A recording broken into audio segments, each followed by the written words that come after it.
What are apologetics and polemics?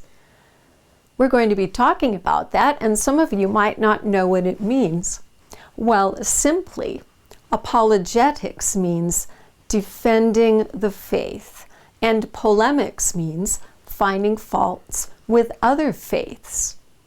So apologetics doesn't mean apologizing. No, like Paul said, we're not ashamed of the gospel. But we need to present it in a way that people understand, or to defend when they come after us with accusations. And friends, working with Muslims, you will be challenged quite a bit in everything that you believe.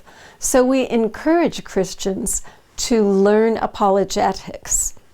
Now, if you're a university student, the kind of apologetics you might need to learn would be especially defending against accusations from people who think they are more scientific than you and that they know more in certain ways like that. If you are working with Muslims or have Muslim friends, you will need a different set of apologetics. For example, you don't need to spend time convincing Muslims that there is a God, because they already believe that. So you work with what you have in common, and then you learn to defend the things that are different, which they will, to put it nicely, attack you on. And sometimes the attacks are not nice, but we encourage you to know the Bible well, and then also to learn defenses, which are your apologies, against their attacks. So in our training, you will find apologetics to almost every attack you will get, especially the big ones. And we encourage you not only to know the Bible, but also to learn ways to defend. For example, that Jesus did die on the cross, and that he did arise from the dead. Or where did he claim to be God, and why should we believe that? And what about the Bible? So just reading and knowing the Bible is good, but you also need to know, how has it been preserved? How is it compared to the Quran? So I am just encouraging all of our students that want to reach Muslims to spend some time on apologetics. And Muslims, if you're watching it, we welcome your questions. It's not like in Islam where it says, do not question if it would make you doubt. No, you are welcome to question us. So that's apologetics. What about polemics? That polecat or skunk, as some people might see it. In fact, many Christians don't like apologetics or polemics. They say, oh, just share the gospel and that's enough. Well, for some people it may be enough, but for most Muslims it's not enough to just say, God loves you, Jesus died for you. That because of how they're trained with the Quran, that doesn't make sense.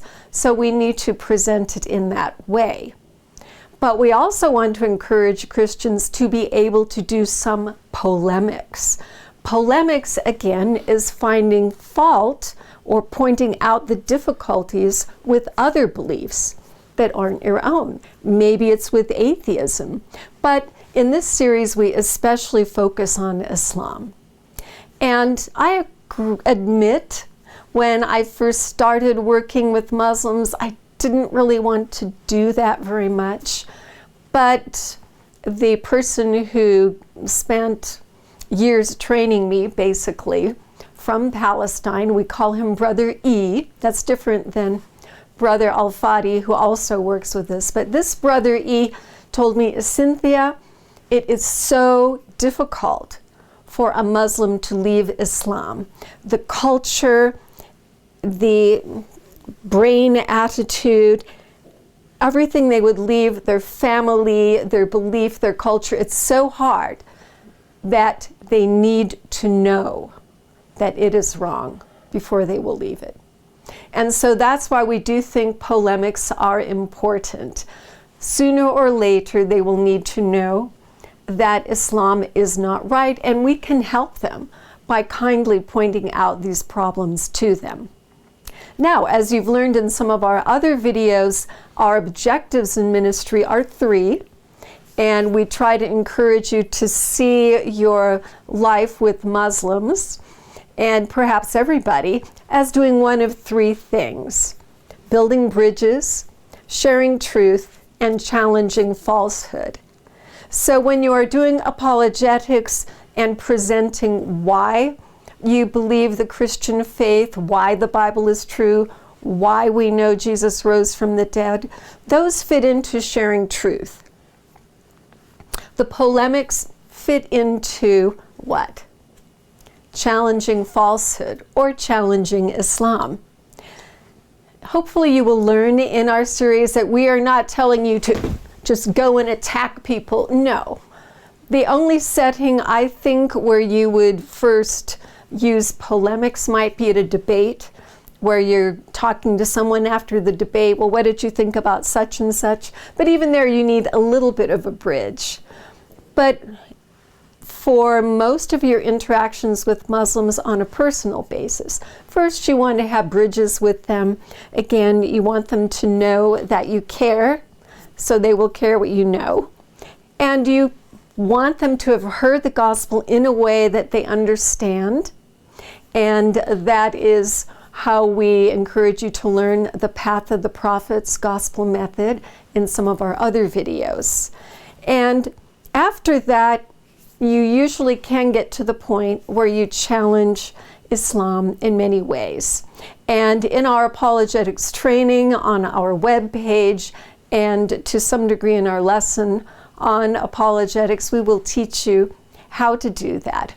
And remember, friends, whatever you do, in word and deed, do all for the glory of the Lord. Pray, make sure that your attitude is love so you can speak the truth in love.